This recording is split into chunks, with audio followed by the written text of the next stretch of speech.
Abaddon the Despoiler is the former first captain and current ruler of the former Sons of Horus Legion, reformed and renamed as the Black Legion. He is the current warmaster of Chaos and is one of the most dangerous foes of the Imperium of Mankind.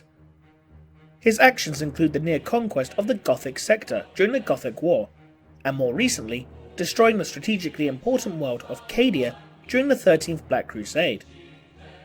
He has also managed to gain the favour and the blessings of the four major Chaos gods, Khorne, Tzeentch, Nurgle and Slaanesh.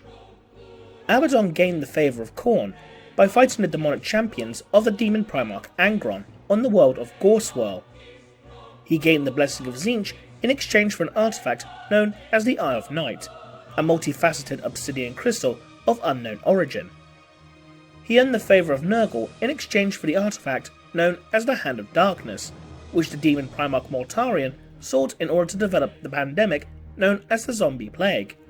He acquired the blessings of Slaanesh in exchange for a Pythosian Psyker to be used to contain the so-called Avatar of Slaanesh.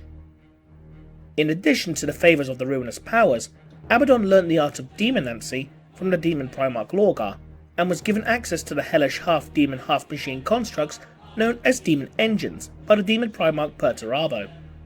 Despite the ascension to demonhood by other great champions and warlords such as the traitor Primarchs, Abaddon himself has remained human. Indeed, Abaddon has refused all offers of demonhood presented to him by the Chaos Gods. In Abaddon's eyes, this is because he wishes to achieve something Horus could not. He would conquer the Imperium and rule it in his name, not in the names of the Ruinous Powers. If Abaddon succeeds in his lifelong mission, becoming the new Emperor of Mankind, then the gods of Chaos will no longer have any sort of hold over him, for he will have everything his black heart desires. It is why the gods continue to give him more and more demonic power and servants, to try and tempt him to accept their gift of demonhood and claim his soul once and for all. So if Abaddon has been so vehement about his refusal to ascend to demonhood, what situation could ever potentially sway him to accept such a dark bargain? Potentially facing death and being unable to gain the power he so desires. If Abaddon was to find himself mortally wounded and crippled beyond recovery, the dark gods could attempt to sway Abaddon to demonhood, tempting him with the power to accomplish his dream and taunting him by reminding him that if he dies, he will be as much as a failure as his progenitor Horus Lupercal. Such wounds would have to be so terrible to leave him unable to recover and die without treatment. However, it would not be an easy task to accomplish, as Abaddon has survived many wounds that would fall even a normal Astartes, including surviving impalement by the ardent blade of Saint Celestine, a holy weapon that can unleash a torrent of purifying flame. However, even then this would be unlikely. Abaddon has a commodity that demon princes lack: free will. Most demon princes are believed to have free will, when in actuality they are guided by the whims of their patron gods. Abaddon has managed to unite several warring factions of Chaos as a human with his own free will, and not bound to any of the Chaos gods.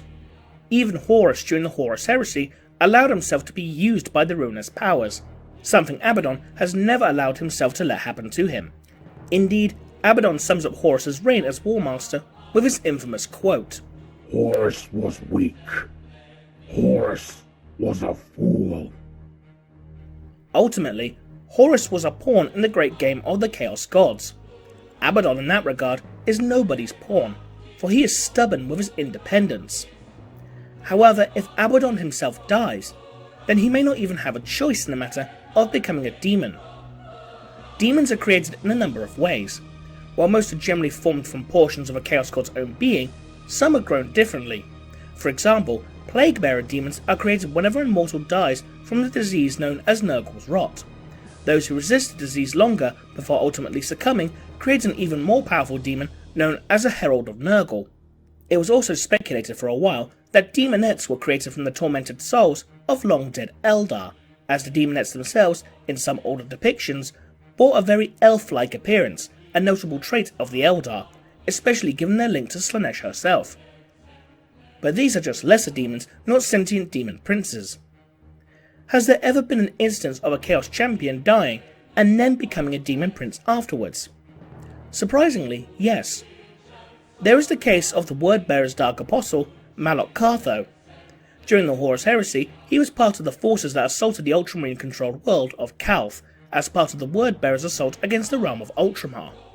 Although the attack failed and Cartho was ultimately slain in battle by the Ultramarine captain Remus Ventanus, as a reward for his bloody deeds on Calth, including wiping out several million people with atomic weapons, as well as attempting to make all life on Calth extinct with a virus bomb, the Chaos Gods granted Cartho Daemonhood, and he was reborn as the Daemon Prince, now known as Makar.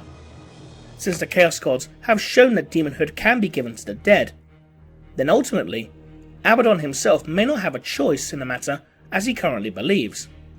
Ultimately, it may seem that it won't be a question of if, but when. Thanks for watching.